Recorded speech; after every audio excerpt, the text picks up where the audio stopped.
Okay, हाँ बेटा clear आ रहा है आपको? ठीक है।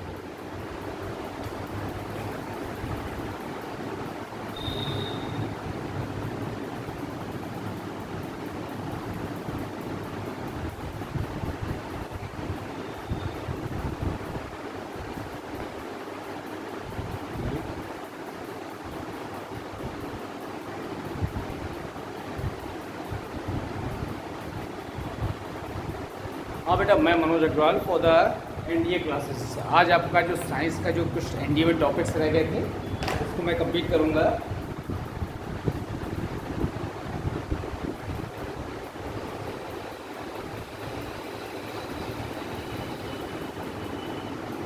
ठीक है, जेनेटिक्स का पार्ट था आपका आज के टॉपिक में। एनडीए में कौन सा पार्ट है? जेनेटिक्स का। हिंदी में कहते हैं इसको आनुवंशिकी।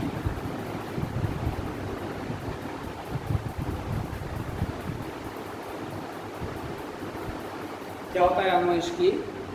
आप देखें जस्ट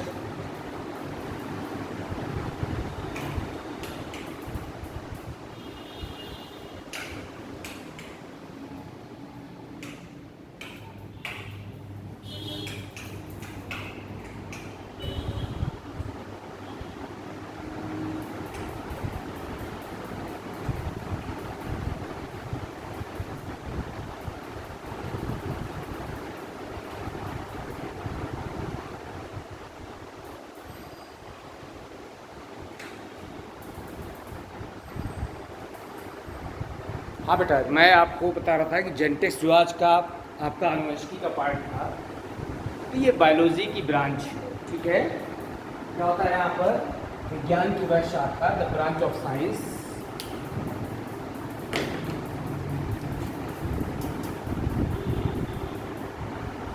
विज्ञान की वह शाखा जिसके अंतर्गत वंशागत लक्षण, वंशागत यानी क्या होता है? ऐसे लक्षण जो पीढ़ी दर पीढ़ी ट्रांसफर होते हैं, दैट इज कॉल्ड द वंशागत लक्षण। वंशागत लक्षण व विभिन्नताओं का अध्ययन किया जाता है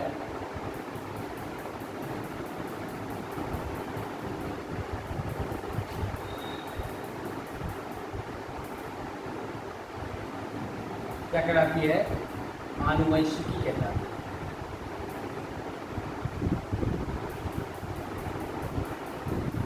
अब ये जो आनुवंशिकी है, आप देख रहे हैं इसमें वंशागत लक्षणों का भी अध्ययन करना है और किसका करना है? विभिन्नताओं का। तो जो जेनेटिक्स है, it is the branch of biology. इसको दो पार्ट में इसकी स्टडी कर सकते हैं। First is called the heredity and next is called the variation. तो वंशागत लक्षणों और विभिन्नताओं का अध्ययन करना है हमको दो पार्ट में। हेरेडिटी इसको कहते हैं यहाँ पर आनुवंशिकता। आनुवंशिकता और ये क्या है? ये है विभिन्नताएं।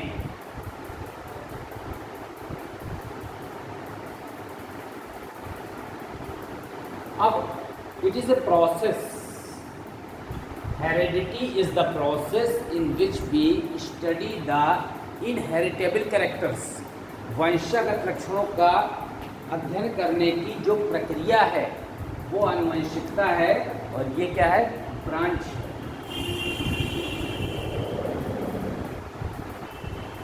पढ़ते हैं हेरेडिटी।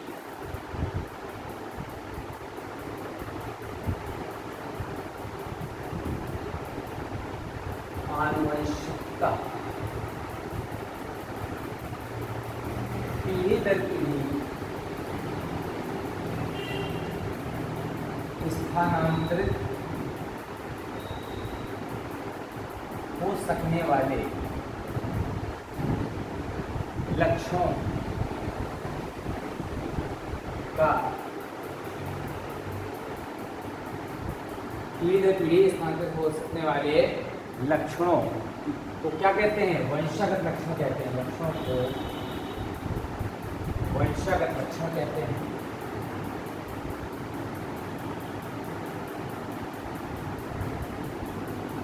और यह प्रक्रिया क्या कहलाती है? आनुवंशिकता कहलाती है। जो प्रक्रिया है वो क्या है? आनुवंशिकता। और वेरिएशन क्या है?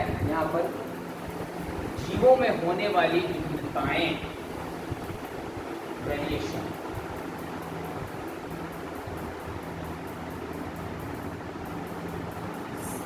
एक ही जाति के सदस्यों में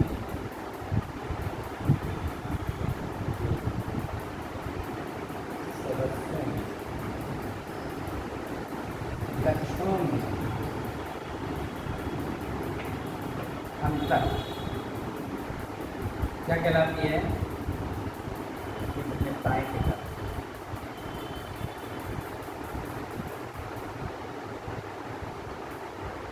ठीक है, हम आते हैं यहाँ पर कि आनुवंशिकी किसने शब्द दिया था, किसने उसका अध्ययन किया है?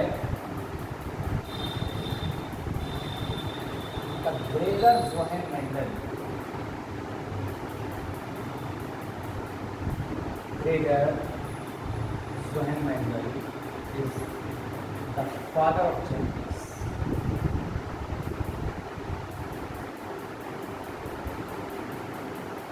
आनुवंशिकी का पिता कहा जाता है किसको? ग्रेगर जोहेन मेंडल को। ये क्या थे यहाँ पर?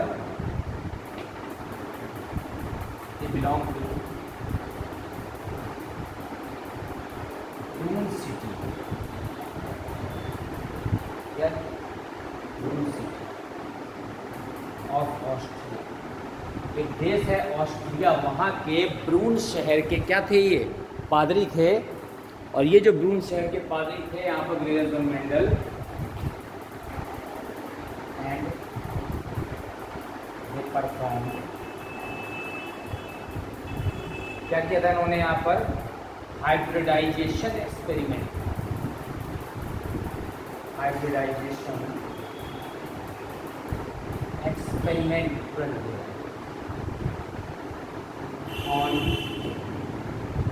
Pisum sativum. पौधे का नाम है पाइसम सेटाइवम। उस पौधे पर, इसका सामान्य नाम है, इसको गार्डन टी कहते हैं। गार्डन उद्यान मटर कहते हैं। इस उद्यान मटर के पौधे पर इन्होंने अपने प्रयोग किए थे और उन प्रयोगों को संकरण प्रयोग कहा जाता है। और उसी के आधार पर इन्होंने जो है and they proposed laws of heredity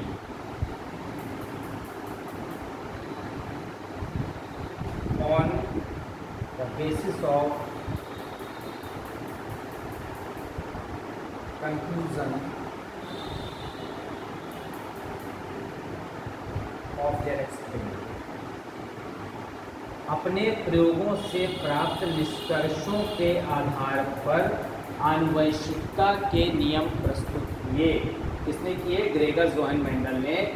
इसीलिए इनको क्या कहा जाता है? फादर ऑफ जेनेटिक्स, आनुवंशिकी का पिता कहा जाता है। ठीक है, एक साइंटिस्ट हुए हैं यहाँ पर, कौन सा? Morgan, T H. Morgan. Performed their experiment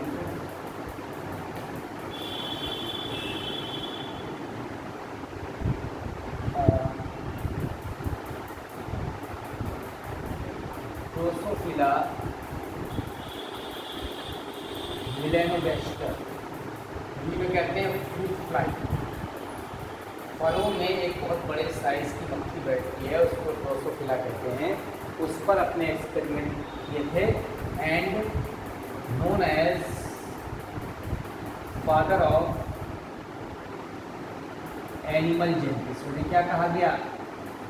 animal genetics बने, या फिर फादर ऑफ मॉडर्न। आधुनिक आनुवंशिकी का पिता कहा गया, या फिर क्या कहा गया? जंतु आनुवंशिकी का पिता कहा गया टी.एच. मॉर्गन को। इन्होंने अपना जो एक्सपेरिमेंट किया था वो 200 फिला मेलानोगास्टर, एक फल मक्खी फ्रूट फ्लाई थी उसमें।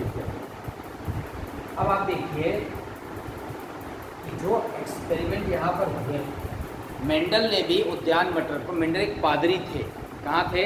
ऑस्ट्रिया के ब्रून नामक शहर। शौक था उनका जो है किसका? कल्टीवेशन का, पौधों को उगाने का।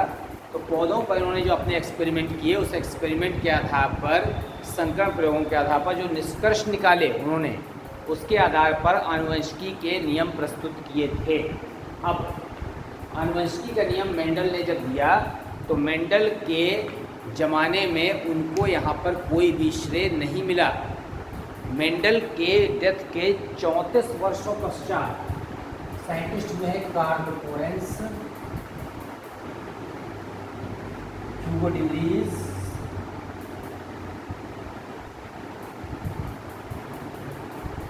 And von शर्मेट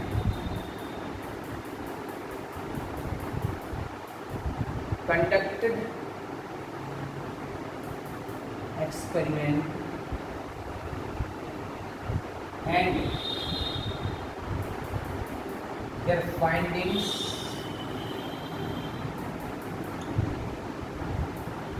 was same as Mendel's finding। उनके जो निष्कर्ष थे वो वही थे जो मेंडल की निष्कर्ष थे। तो 34 वर्षों पश्चात इन तीनों ने अलग अलग प्रयोग किया, अलग अलग कंट्री के थे, और वही नियम प्रस्तुत किए, वही आंकड़े प्राप्त किए, वही निष्कर्ष प्राप्त किए जो मेंडल ने 34 साल पहले प्राप्त किए थे। तब मेंडल को क्या नाम दिया यहाँ पर? Father of genetics. तब उनको आनुवंशिकी का पिता कहा गया। तो मरने के बाद इनको कंट्रीब्यूशन मिला, जीते जी इनको इसका कोई भी कंट्रीब्यूशन या योगदान या सराहना नहीं मिली। अब अक्सर क्वेश्चन आता है यहाँ पर कि मेंडल की जब रूल्स पढ़ते हैं आनुवंशिकी, मेंडल रूल्स बने आनुवंशिकी के जो नियम पढ़ते हैं या आनुवंशिकता के नियम पढ़ते हैं, उनको पढ़ने से पहले पूछते हैं मेंडल ने पाइसम सेटाइवम ही क्यों लिया? मेंडल सेलेक्टेड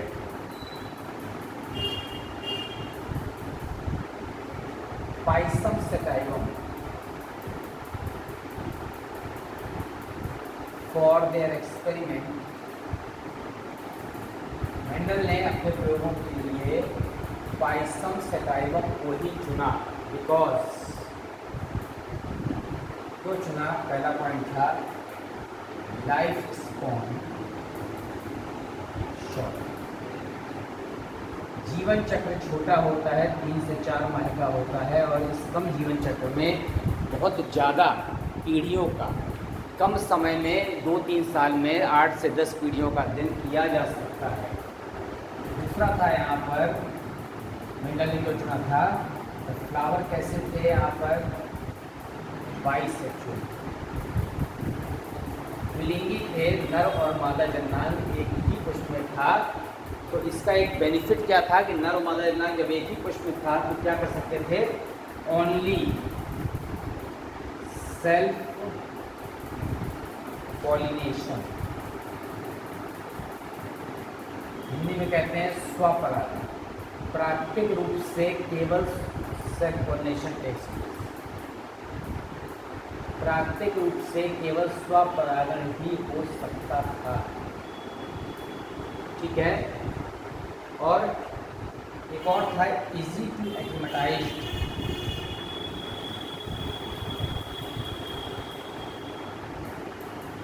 हर मौसम में,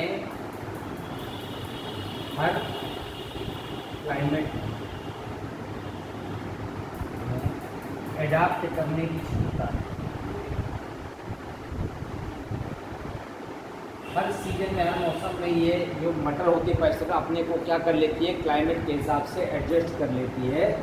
और एक और था कि जीवन चक्र छोटा था, द्विलिंगी थे, आसानी से जो है, और इजी टू ग्रो, आसानी से उगाया जा सकता है कम जगह। इसलिए मेंडल ने मटर के पौधे को ही चुना था, बाकी किसी पौधे को अपने एक्सपेरिमेंट के लिए नहीं चुना। ये अभी आपको एक्सपेरिमेंट पढ़ना, जस्ट वेट।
हाँ बेटा, तो मैं आपको बता रहा था कि मेंडल ने क्यों चुना था मटर। अब देखिए आप,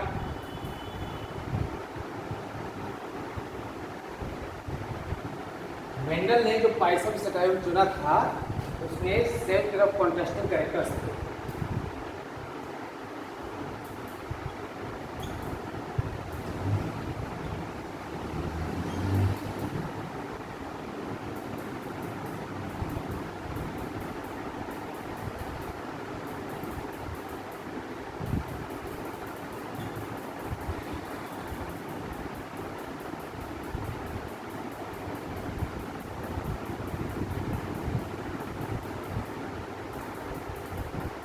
सात जोड़ी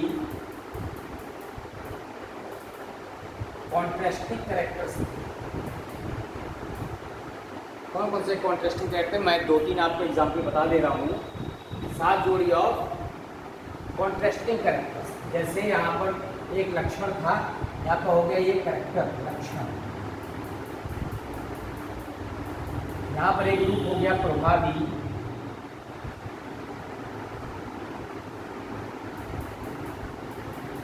दूसरा रूप हो गया इसका रिसेसिव बने आप प्रभावी,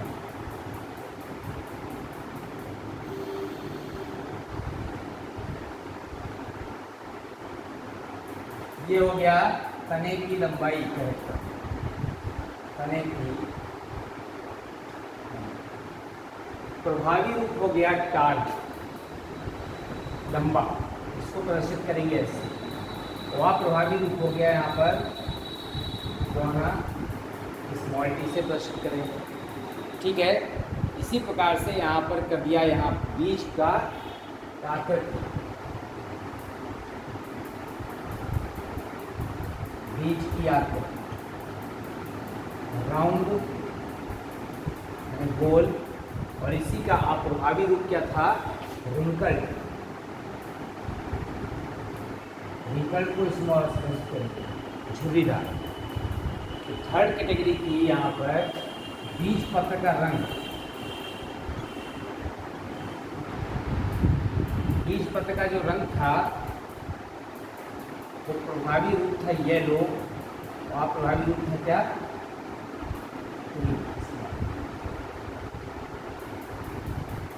ठीक है। इस तरह के 7 लक्षण लिए थे। आपको मेन रूप से इन 3 का काम पड़ेगा, इसलिए मैंने यहाँ पर 3 लगा दिया।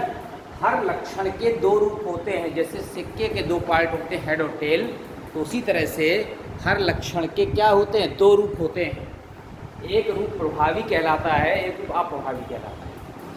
अब मेंडल लॉज पढ़ने से पहले हमको वास्तव में थोड़ा सा उसके बारे में सिंबलाइजेशन, प्रतीक पता होना चाहिए, और कुछ यहाँ पर लक्षणों के बारे में पता होना चाहिए, उसके रूप के बारे में।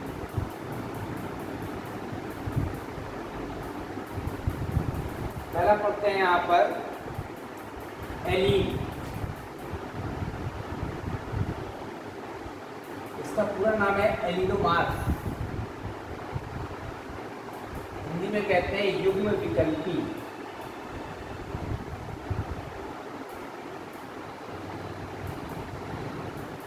अब जो युग्म विकल्पी है, किसी लक्षण के जो 2 रूप होते हैं, दे आर द एलील्स, जैसे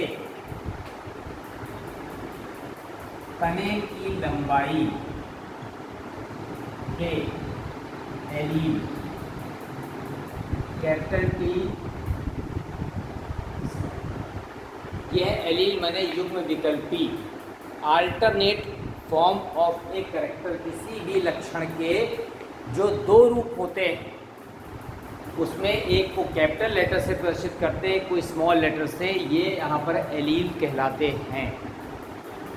फिर आता है यहाँ पर प्रभावी एवं अप्रभावी।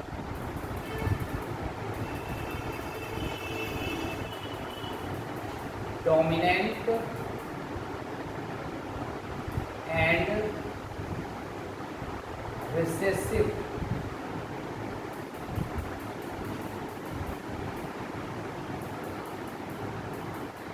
प्रभावी एवं अप्रभावी, जब हम क्रॉस कराते हैं लक्षणों में संकरण, बताएंगे कैसे कराते हैं, तो जो रूप पहली पीढ़ी में प्रकट होता है तो समयुग्मजी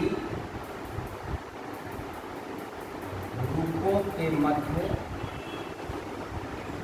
संकरण कराने पर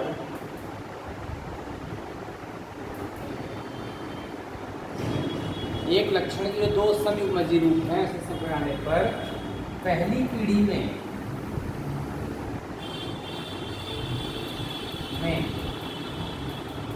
उत्पन्न ट्रेट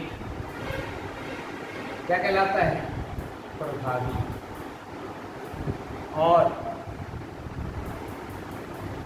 छिप जाने वाला ट्रेट जो छिप जाए, भैया नहीं मिला क्या? मिला नहीं मार्कर?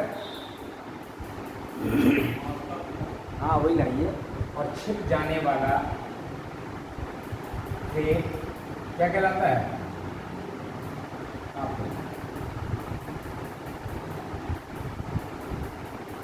जैसे अगर तने की लंबाई में दो शुद्ध रूपों के मध्य संकरण कराएंगे तो पहली पीढ़ी में केवल लंबा पौधा खेत में प्रकट होता है, इसलिए वो रूप हो गया प्रभावी। और जो प्रकट नहीं हो रहा है वो हो गया, आप क्रॉस बनाएंगे तो बताएंगे आपको। दूसरा रूप है यहाँ पर समयुग्मजी एवं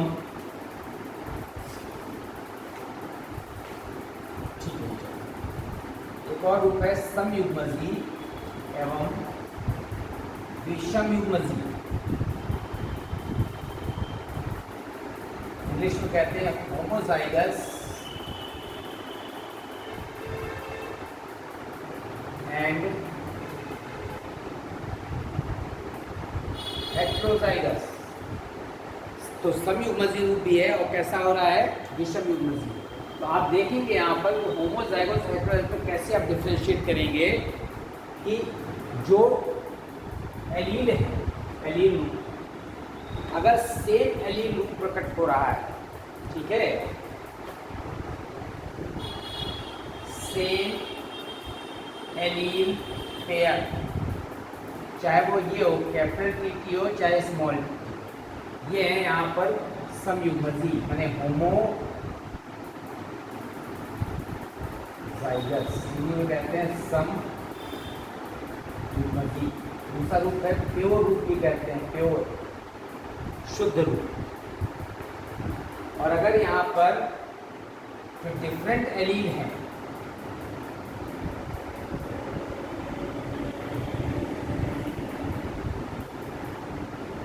इसे यहाँ पर कहते हैं हेट्रोजाइगस, हिंदी में कहते हैं विषमयुग्मजी।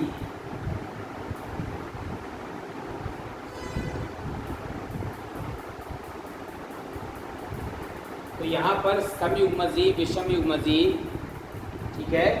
और इससे पहले आपको होता है प्रभावी या प्रभावी रूप। एक आता है जीनोटाइप और फिनोटाइप।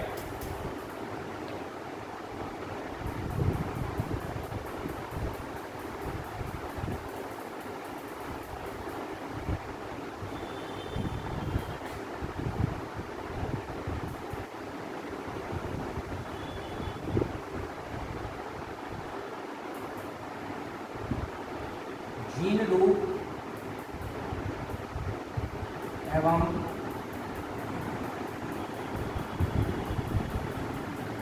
दृश्य, जो वास्तव में जीनी संरचना आपको वास्तविक जीन संरचना है वो जीनोटाइप है, और जो दिखाई दे रही है वो दृश्य रूप है। वास्तविक जीन संरचना क्या कहलाती है? जीनोटाइप। जैसे देखिए खेत में लंबा पौधा दिखाई दे रहा है, ये दोनों पौधे लंबे हैं, ये भी लंबा पौधा है, ये भी क्या है?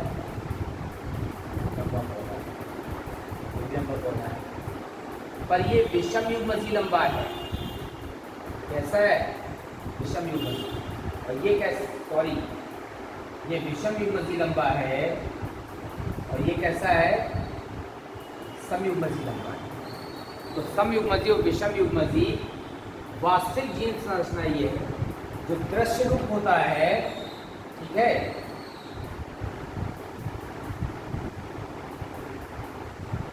बाह्य रूप में कहलाता है phenotype.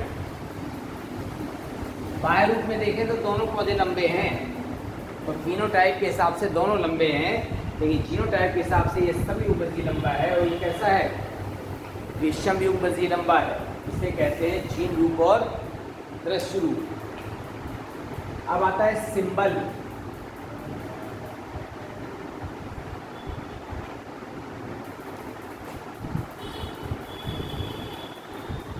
Symbols in genetics, Hindi में कहते हैं प्रतीक, ठीक है। तो जो जनक पीढ़ी है उसके लिए, जनक पीढ़ी के लिए पी से प्रदर्शित करते हैं, पी।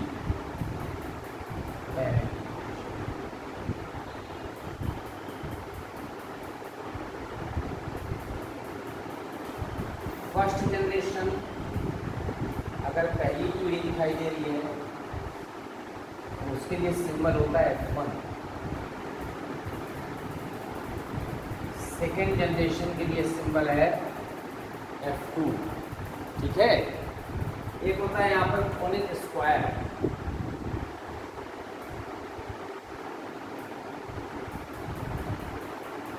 एक साइंटिस्ट हुए हैं R.C. कोनिक ने संकरण के अनुपात को प्रदर्शित करने के लिए वर्गाकार खानों का प्रयोग किया।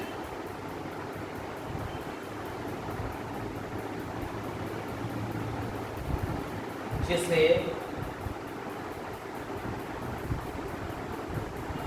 कोनिक स्क्वायर कहा गया।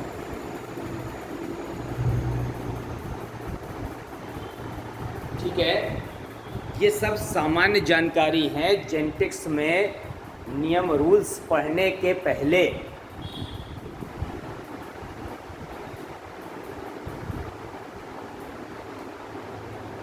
नाउ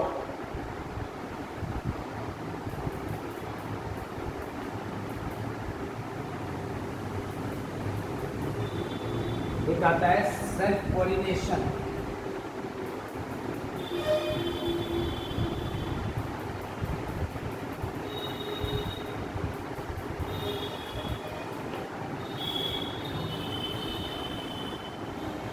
उसी पुष्प में नर व मादा जननांगों के मध्य परागण, ठीक है, हिंदी में कहते हैं स्वपरागण। और एक होता है यहाँ पर क्रॉस पॉलिनेशन।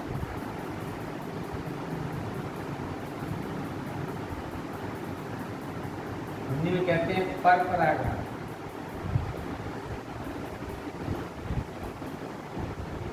क्या होगा यहाँ पर, दो अलग एक प्रजाति के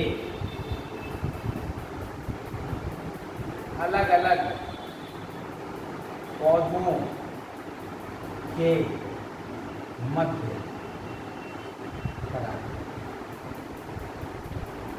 प्रजाति एक ही है, गेहूं का है तो गेहूं में ही परागण जाएगा, ठीक है, मटर का है तो मटर में ही जाएगा। एक होता है बैक क्रॉस एवं test cross. Back cross and test cross, Hindi में कहते हैं पूर्वज संकरण एवं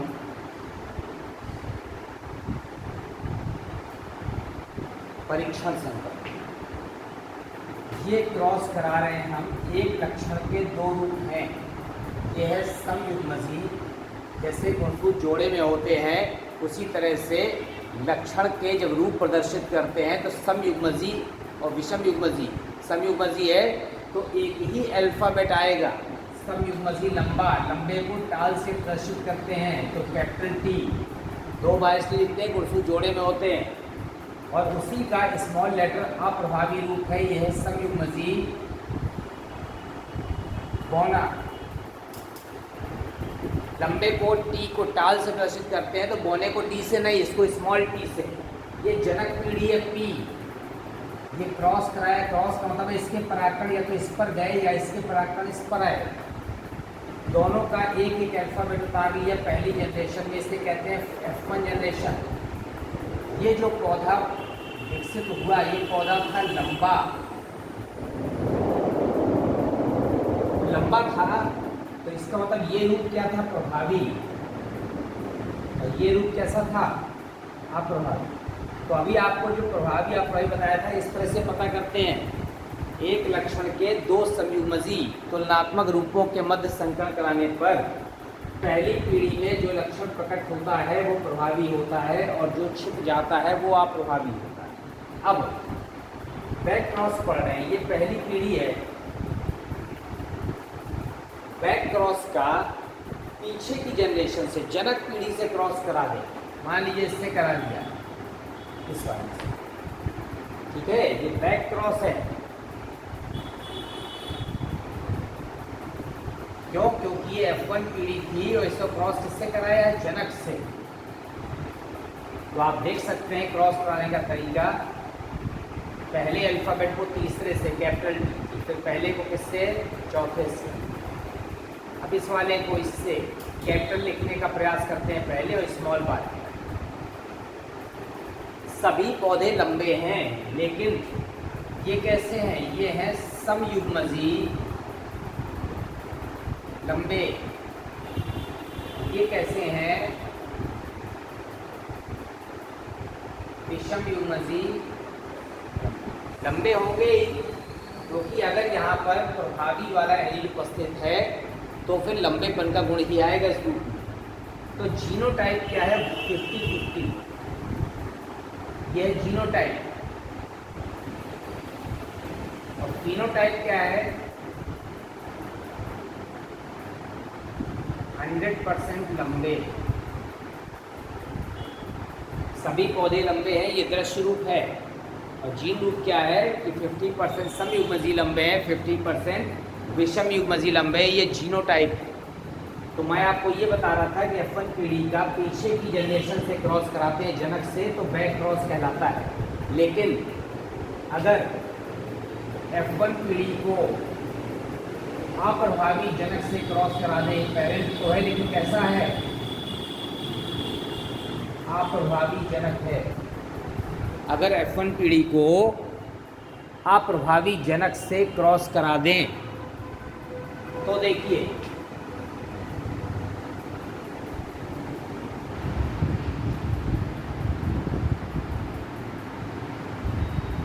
पौधे लंबे, टाल प्लांट, ये पौधे कैसे, ड्वार्फ माने बौने, रेशियो कितना है, 50-50। लंबे और बौने पौधे में 50-50% का अनुपात है। तो अप्रभावी जनक से क्रॉस कराने पर अगर रेशियो 50-50 आता है तो आप समझ लीजिए ये वाला पौधा विषमयुग्मजी था। अगर ये समयुग्मजी होता तो सारे पौधे कैसे हो जाते, लंबे हो जाते। तो हमें यहाँ पर बैक क्रॉस की ज़रूरत तब पड़ती है जब आपको पता करना होता है कि ये जो पौधा है F1 पीढ़ी का, ये समयुग्मजी है कि विषमयुग्मजी। खेत में पौधे की लंबाई देख के आप नहीं बता सकते कि ये समयुग्मजी लंबा है या विषमयुग्मजी। उसका क्रॉस कराते हैं आगे तो जो अनुपात आता है, अगर यहाँ पर ये समयुग्मजी होता तो सारे पौधे लंबे आते, तो हम जान जाते कि F1 पीढ़ी वाला पौधा कैसा था, समयुग्मजी लंबा। अगर ये जो है विषमयुग्मजी लंबा है तो आप देख लीजिए 50-50 का रेशियो आ रहा है। इस तरह से हम ये जानकारी कर लेते हैं कि पौधा समयुग्मजी लंबा है या विषमयुग्मजी लंबा है। ये सामान्य जानकारी जेनेटिक्स के बारे में, जेनेटिक्स के मेंडल के रूल्स पढ़ने से पहले आपको दी। अब हम आते हैं किसमें, मेंडल्स लॉज में, मेंडल के नियम में। मेंडल ने आनुवंशिकता से संबंधित 3 नियम दिए थे।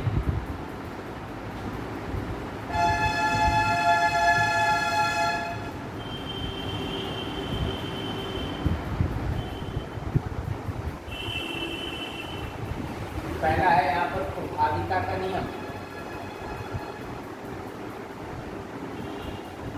दूसरा है पृथक्करण का नियम,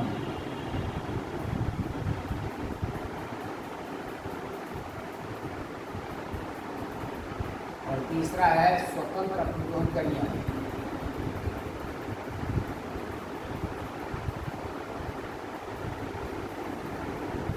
स्वतंत्र अपव्यूहन का नियम, 3 नियम दिए हैं इन्होंने, प्रभाविता का, पृथक्करण का, स्वतंत्र अपव्यूहन का।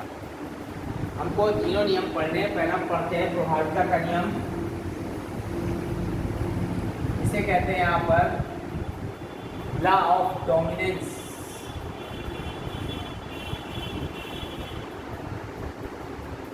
लॉ ऑफ डोमिनेंस, प्रभाविता का नियम। जब मेंडल के नियमों में या मेंडल के संकर प्रयोग में एक लक्षण लेते हैं तो ये क्या कहलाता है? एक संकर संकरण कहलाता है। बेस्ड ऑन मोनोहाइब्रिड क्रॉस,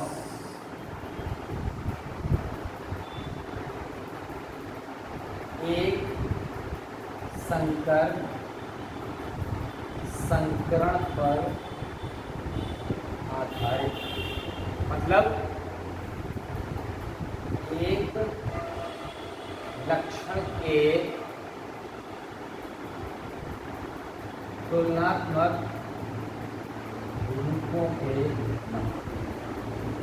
ये नियम ये कहता है कि जब एक लक्षण के 2 संयुग्मजीय रूपों के मध्य संकरण कराते हैं, एक लक्षण के तुलनात्मक संयुग्मजीय रूपों के मध्य संकरण कराने पर पहली पीढ़ी में उत्पन्न रूप क्या कहलाता है? प्रभावी कहलाता है। और यह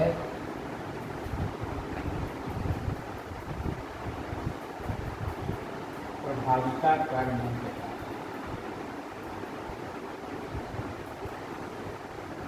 नियम क्या है? प्रभाविता का नियम। ठीक है, हम यहाँ पर बना रहे हैं। हमने यहाँ पर क्या दिया? हमने तने की लंबाई नामक लक्षण लिया। तने की लंबाई नामक लक्षण। अब इसके 2 रूप हैं तुलनात्मक रूप। कौन कौन सा? संयुग्मजीय लंबा रूप, उसको प्रस्तुत करते हैं टी से, और दूसरा रूप है यहाँ पर स्मॉल टी। ये संयुग्मजीय कोना। ठीक है, 2 रूप लिए हैं, क्रॉस करा दीजिए। ये परपरा। अब ऐसी कंडीशन में जब दोनों अल्फाबेट दोनों के सेम होते हैं तो एक एक अल्फाबेट काट लेते हैं। ये जनक पीढ़ी की टी, और ये कौन सी है? F1 पीढ़ी। ये पौधा कैसा प्रकट हो रहा है? तो खेत में पौधा उत्पन्न हुआ तो ये पौधा कैसा था? लंबा। अब जब खेत में ये पौधा लंबा है, इसका मतलब है ये वाला रूप क्या हो गया? प्रभावी। ये वाला रूप क्या हो गया? अप्रभावी। इस तरह से प्रभावी और अप्रभावी लक्षणों का हम क्या करते हैं? यहाँ पर रेशो निकालते हैं, कौन प्रभावी है कौन अप्रभावी, ऐसे पता करते हैं। इसको कॉपी कर लीजिए।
ठीक है, ये फर्स्ट लॉ हो गया।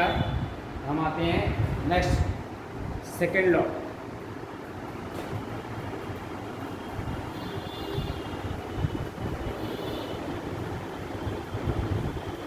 पृथक्करण का नियम।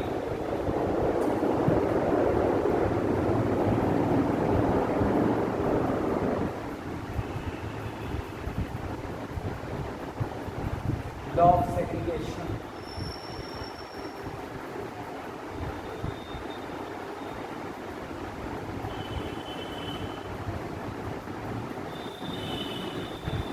ये भी किस पर डिपेंड करता है, बेस्ड ऑन मोनोहाइब्रिड क्रॉस।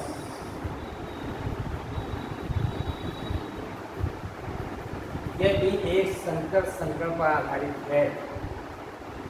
इस नियम के अनुसार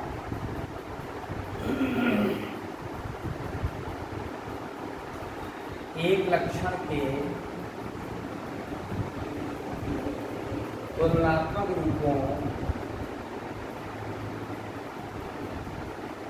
के मध्य पर परागण सामान्य रूप से अगर क्रॉस में देते हैं, क्रॉस कराने पर F1 पीढ़ी में, पहली पीढ़ी F1 पीढ़ी में केवल प्रभावी रूप प्रकट होता है।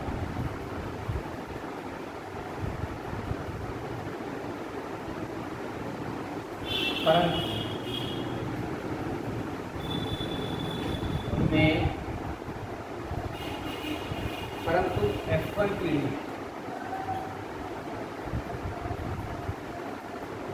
स्वपरागण कराने पर जब F1 पीढ़ी प्राप्त हो गई,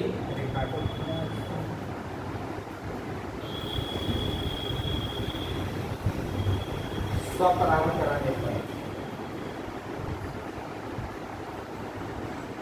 F2 पीढ़ी में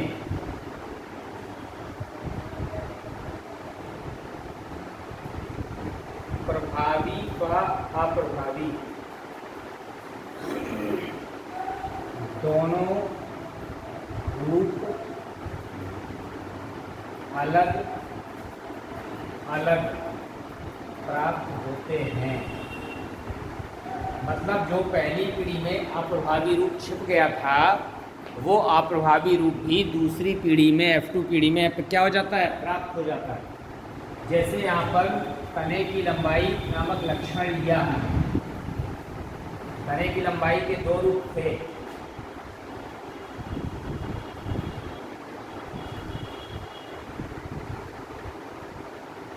समिमजी लंबा, जनकप्रिय ये पेरेंट, और ये है समिमजी बोना। क्रॉस करा दिया। पहली पीढ़ी में ये रूप आया था। कैसा था? केवल लंबा था। कौन सी पीढ़ी थी? अब इसको फिर से इसी से क्रॉस करा दे। इसे कहते हैं सेल्फ माने स्वपरागण। इसी अल्फाबेट को 2 बार लिख दिया, मतलब इसका जो पौधे का पुष्प होगा उसी पुष्प के पुंकेसर से निकले परागकण उसी के वर्तिकाग्र पर जाएंगे। द्विलिंगी पुष्प है ये। तो अब जो क्रॉस बनेगा, पहले को तीसरे से, फिर पहले को चौथे से। अब इसको ढक लीजिए ऐसा। अब इस वाले का क्रॉस कराइए। कैपिटल पहले कीजिए, स्मॉल बाद में। और इस वाले का आप देख रहे हैं ये कैसा है? समयुग्मजी लंबा। ये कैसा है? विषमयुग्मजी लंबा। ये कैसा है? समयुग्मजी। अभी तक इस वाले में बौनेपन का लक्षण छिप गया था पहली पीढ़ी में, लेकिन दूसरी पीढ़ी में पृथक्करण माने दोनों रूप पृथक हो गए, अलग अलग हो गए, प्रभावी भी और अप्रभावी। तो लंबे के साथ साथ बौना पौधा भी आ गया। रेशियो देखिए 1:2, 2:1। ये है जीनोटाइप। जीन रूप 1:2:1। 25% समयुग्मजी लंबे, 50% विषमयुग्मजी लंबे और 25% समयुग्मजी बौने। लेकिन ये वास्तव में लंबे ही हैं। ये है फिनोटाइप। अगर आप दृश्य रूप देखें तो 75% पौधे लंबे हैं और 25% पौधे कैसे बौने हैं, क्योंकि खेत में बाहर से देखने पर आप ये पौधे की लंबाई में कोई अंतर नहीं होगा। समयुग्मजी और विषमयुग्मजी दोनों बराबर लंबे होंगे, तो आप देखकर नहीं बता सकते कि ये पौधा समयुग्मजी लंबा है या विषमयुग्मजी लंबा है। तो फिनोटाइप आप देख रहे हैं 3:1 है, जबकि जीनोटाइप कैसा है? 1:2:1 है। ठीक है, इसे पृथक्करण का नियम कहते हैं। क्रॉस कॉपी कर लीजिए।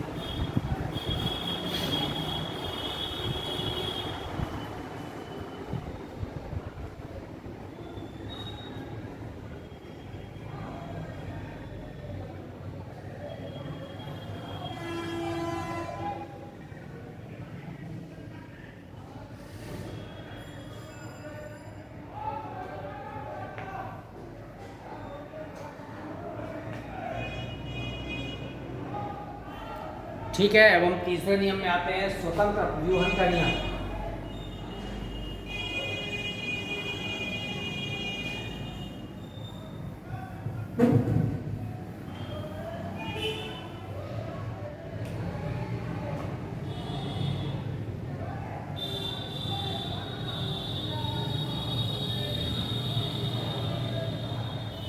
स्वतंत्र अपव्यूहन का नियम इंग्लिश में कहते हैं लॉ ऑफ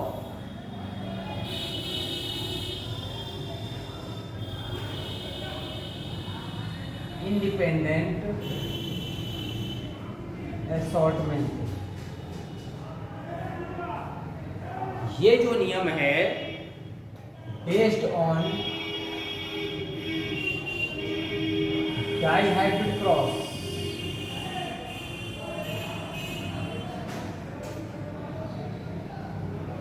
इसका मतलब है द्विगुण संकरण पर क्या है? ये आधारित है। दो लक्षणों को लेकर संकरण कराया गया है डाइहाइब्रिड क्रॉस में, द्विगुण संकर पर आधारित है, अर्थात दो लक्षणों के रूपों के लेकर संकरण कराया जाता है।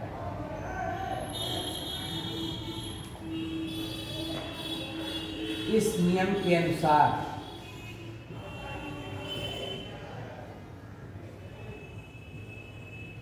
जब दो लक्षणों के तुलनात्मक रूपों, एक लक्षण के दो तुलनात्मक रूप थे, तो दो लक्षण के तुलनात्मक रूप कितने होंगे? 4। दो लक्षण के तुलनात्मक रूपों के मध्य संकरण कराया जाता है तो एक लक्षण के तुलनात्मक रूप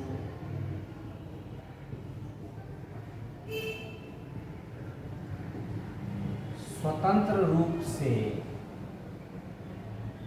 दूसरे लक्षण के तुलनात्मक रूपों से क्या करते हैं, संयोग करते हैं। इसीलिए नाम पड़ा है स्वतंत्र अपव्यूहन का नियम। दो लक्षणों के संकरण पर आधारित है, ठीक है। अब दो लक्षण यहाँ पर कौन कौन से लिए हैं, एक रूल बताते हैं। मेंडल ने 7 लक्षण चुने थे। उस समय उनको जेनेटिक्स का नॉलेज नहीं था, क्रोमोसोम का नॉलेज नहीं था। बाद में पता चला कि उसमें 7 जोड़ी गुणसूत्र थे उद्यान मटर में, और हर जोड़ी गुणसूत्र एक लक्षण को निर्धारित कर रहा था। और उसने बहुत कैटलॉग बनाया था, हर चीज़ का लिखित लिखा पढ़ी करके टेबुलेशन बनाया था मेंडल ने। और कोई भी लक्षण एक दूसरे से क्या नहीं कर रहा था, ब्लेंडिंग इनहेरिटेंस, लिंकेज नहीं कर रहा था, नहीं तो उसका रूल गलत हो जाता। यहाँ पर उन्होंने 2 लक्षण लिए हैं, लक्षण फर्स्ट और लक्षण 2। पहला है यहाँ पर बीज की आकृति, और दूसरा है यहाँ पर बीज पत्र का रंग। इंग्लिश में कहते हैं कलर ऑफ कॉटिलिडन्स, और इसको कहते हैं यहाँ पर शेप ऑफ सीड। यहां भी 2 रूप थे, ठीक है ना। बीज की आकृति में एक था यहाँ पर राउंड, उसको आर से प्रदर्शित किया था, और दूसरा अप्रभावी रूप था रिंकल्ड, उसको स्मॉल आर से प्रदर्शित। ये होता है झुर्रीदार। राउंड मैंने बोला आपको पता ही है। जो बीज पत्र का रंग था वो 2 पार्ट थे, एक था येलो पीला, और दूसरा कैसा था यहाँ पर ग्रीन स्मॉल वाइट। आपको ध्यान रखना है, प्रभावी रूप कैपिटल लेटर से प्रदर्शित करते हैं, ये सिंबल है, और आप प्रभावी स्मॉल लेटर से, तो उसी का स्मॉल लेटर होगा प्रभावी का ही। अब यहाँ पर चारों रूपों को लेकर क्रॉस कराया, देखिए कैसे क्रॉस कराते हैं।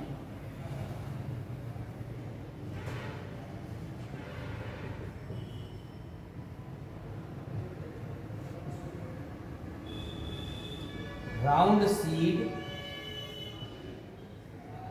येलो कॉटिलिडन्स, गोल बीज पीले बीज पत्र, सब लेटर कैपिटल। यहां पर रिंकल बताया था, झुर्रीदार होता है रिंकल सीड, और ग्रीन कॉटिलिडन्स हरे बीज पत्र। अब क्रॉस बनाने के लिए यहां से एक अल्फाबेट ले लिया, कैपिटल आर, 2 सेम होते हैं संयुक्त, एक एक अल्फाबेट उतार लेते हैं। यहाँ से स्मॉल आर स्मॉल आर के साथ लिख दिया आर, वाई के साथ वाई, इन दोनों को मिला दिया। अब ये है F1 पीढ़ी, ये कैसा आया, यहाँ पर राउंड एंड कैसा है, राउंड भी है और येलो। अब हमको राउंड येलो F2 पीढ़ी बनानी। देखिए क्रॉस बना रहे हैं, पहला कैपिटल आर के साथ कैपिटल वाई, दोबारा कैपिटल आर के साथ क्या स्मॉल वाई, दोबारा स्मॉल आर के साथ कैपिटल वाई, और चौथा स्मॉल आर के साथ, पहले का तीसरे से तो पहले का चौथे से, फिर इस वाले का इससे और इस वाले का इससे। यही क्रम यहाँ लिख देना है।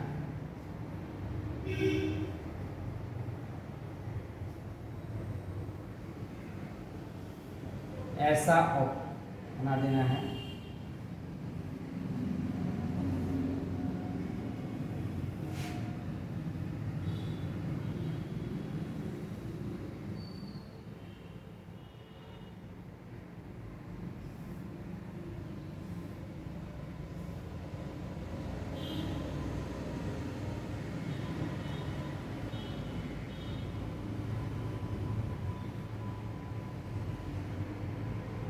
ठीक है, अब देख लीजिए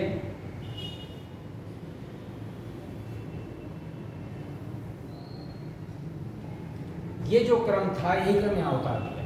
अब क्रॉस बना देना है R R Y Y, R R Y small Y. Capital और स्मॉल को बहुत क्लियर बनाना है, ध्यान रखिए कंफ्यूजन नहीं करना है। आर के साथ आई, वाई के साथ वाई।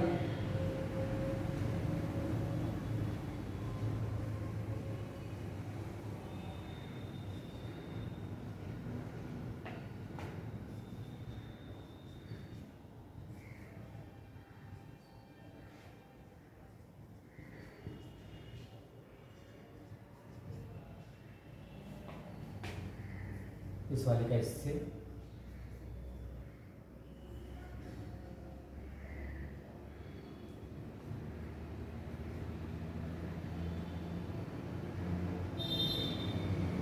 ठीक है, ये F2 जनरेशन है।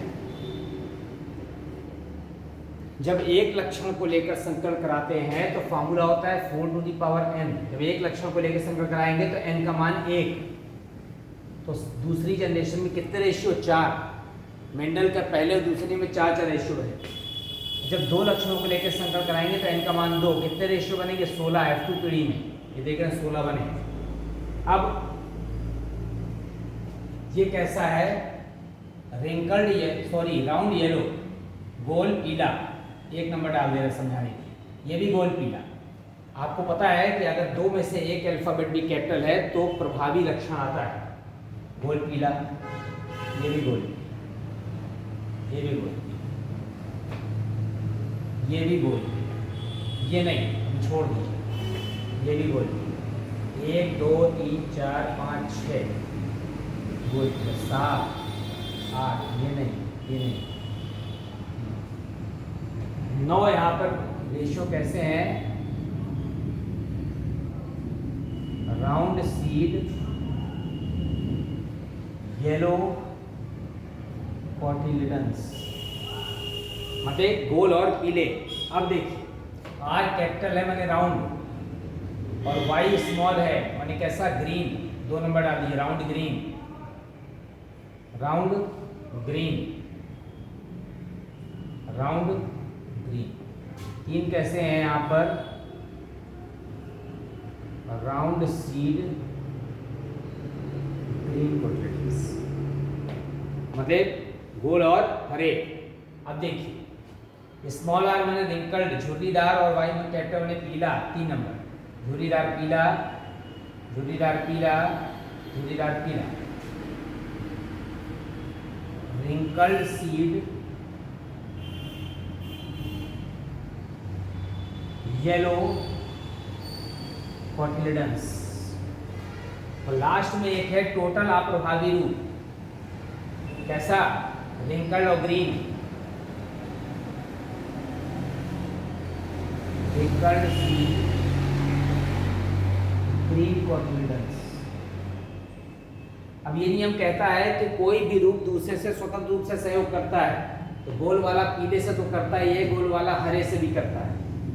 गोल वाला पीले से तो करता है, वाला हरे से नहीं करता। इसी तरह से झुर्रीदार वाला हरे से सहयोग तो करता ही है, तो झुर्रीदार वाला पीले से भी सहयोग कर रहा है। कोई भी रूप दूसरे से स्वतंत्र रूप से सहयोग करता है। रेशियो है 9:9:3:3:1। अब देखिए इसमें अगर हम केवल शेप देखें आकृति तो 12 गोल, तो झुर्रीदार कितने? 4। तो 12:4 का मतलब क्या आ गया? 3:1। अगर कलर देख लें तो 9 और 3 12, और हरे कितने हैं? 3 और 1 4, तो फिर आएगा 12:4 3:1। इसका मतलब है कि ये यहाँ पर जीनोटाइप और फिनोटाइप दोनों सेम।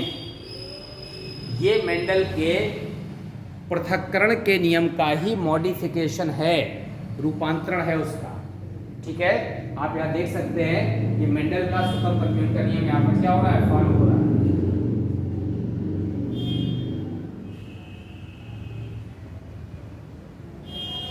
आज मैंने आपको यहाँ पर जेनेटिक्स के बारे में सामान्य जानकारी दे दी। जेनेटिक्स में हेरेडिटी और वेरिएशन बता दिया। ठीक है। फादर ऑफ जो है जेनेटिक्स बता दिया, फादर ऑफ मॉडर्न जेनेटिक्स बता दिया, हेरिडिटी की डेफिनेशन बता दी, वंशागत लक्षण बता दिए। इसके बाद जो सिंबल थे वो बता दिए। सिंबल के बाद जो टर्मिनोलॉजी थी, जीनोटाइप, फिनोटाइप, समयुग्मजी, विषम युग्मजी, बैक क्रॉस, टेस्ट क्रॉस, ठीक है, F1 जनरेशन, F2 जनरेशन, ये सब आपको बता दिए। प्रभावी या प्रभावी, फिर मेंडल के तीनों रूल्स बता दिए, प्रभाविता का नियम, पृथक्करण का नियम, स्वतंत्र का नियम। इसके बाद के टॉपिक हम नेक्स्ट टर्म में कर लेंगे। Okay, thank you.